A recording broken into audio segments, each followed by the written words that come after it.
I'm here with Chris Anderson. Chris is professor of English at Oregon State University and the author or co-author of 14 books. Anderson has won several teaching awards, and a book of his essays was a finalist for the Oregon Book Award. Anderson was ordained a deacon for the Archdiocese of Portland in 1997 and serves at St. Mary's Parish in Corvallis, Oregon, and in campus ministry. Thank you, Chris, for joining us today. It's my pleasure. As you know, Frederick Beaker will be turning 90 years old. Is there anything you would like to wish him on this great milestone? Yes, I'd like to wish him a dignified old age and a peaceful death when the time comes. Well, thank you, Chris. I'm sure Mr. Beaker will greatly appreciate hearing from you. Can you tell me how you first learned about his work? Yes, I remember exactly the moment. Over 30 years ago now, I was teaching at the University of North Carolina, Greensboro. And the faculty, Catholic faculty, went on a retreat led by the Newman Center director.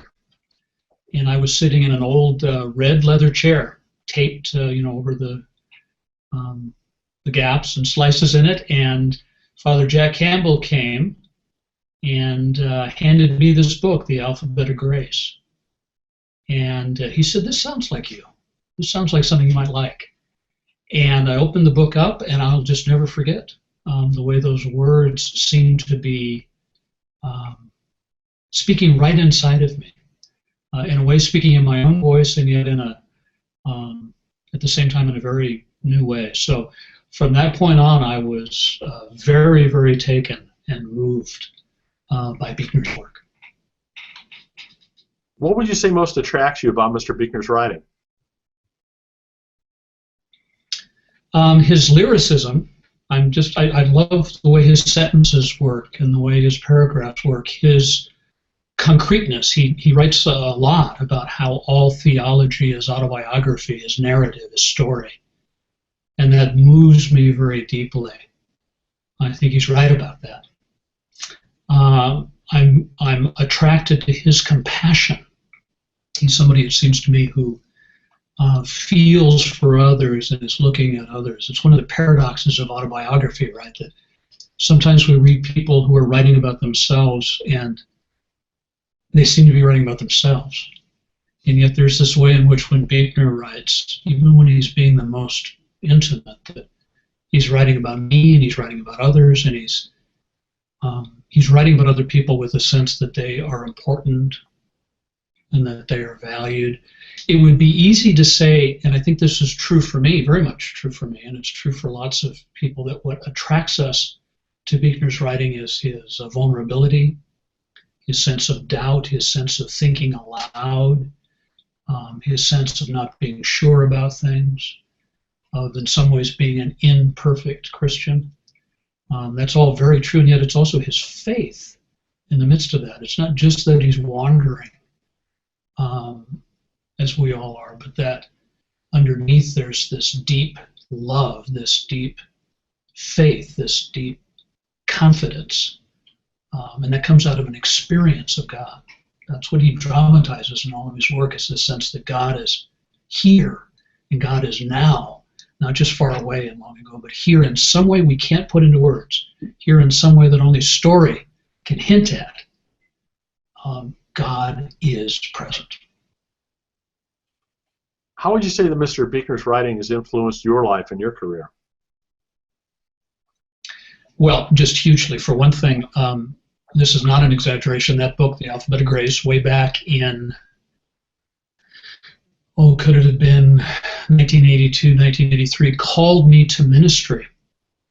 Part of what moved me in that book, and then in the other books I quickly read, mostly his nonfiction. I love his novels too, but The Sacred Journey, Now and Then, Telling Secrets, A Room Called Remember, was the way he dramatizes his experience as a minister. And though I'm Catholic and a married Catholic, and therefore priesthood is not something that is available to me, I felt this strong sense, almost like falling in love from the very beginning, of this call to ministry in some way. I felt called to a different kind of writing. I'm a poet and an essayist and was then.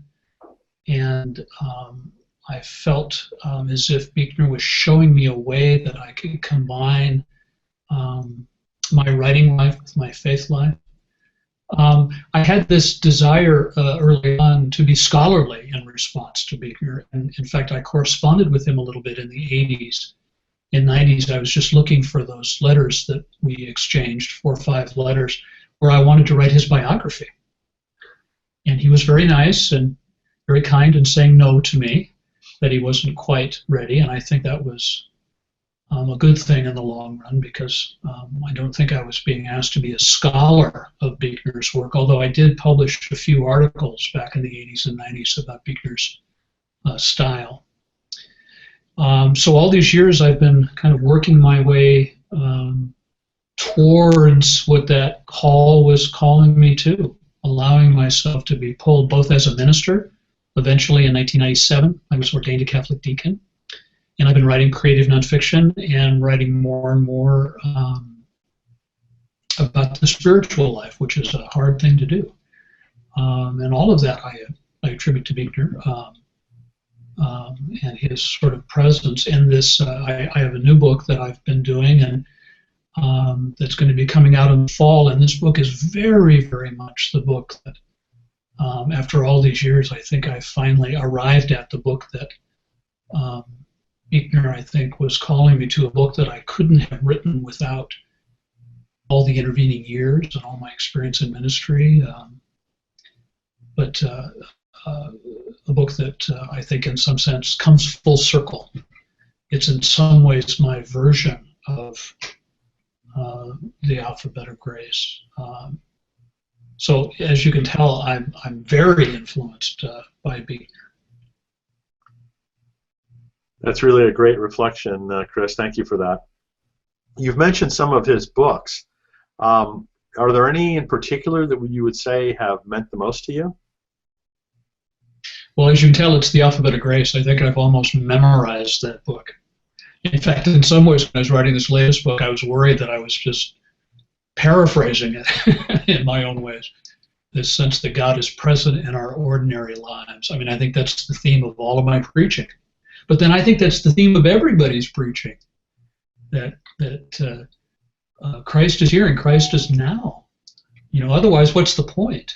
He says somewhere in Now and Then, a book that's also influenced me very much. He's quoting Niebuhr, one of his professors at Union, that don't tell me about your religion or my religion. Those things are not important. What matters is that here and there and now and then, is it a new life or grace or God has spoken? And that's what we should somehow try to report.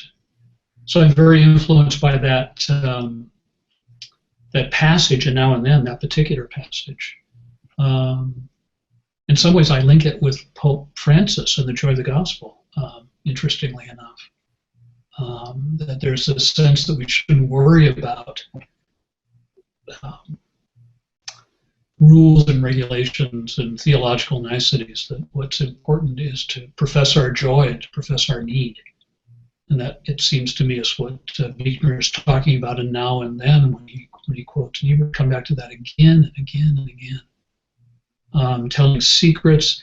Room Called Remember. I'm very influenced by the Bev novels. Very influenced by Godric. So in a way, it's hard to separate them out. But it's the Alphabet of Grace. It's one of those books that changed my life. If I had to list 5, 10 books, that book would be among the top 5. More broadly speaking, what influence would you say Mr. Beaker has had on Christianity and the world at large? Well, that's interesting. I wonder what he would say about that. I mean, there's a part of me that wants to say none of us have very much influence.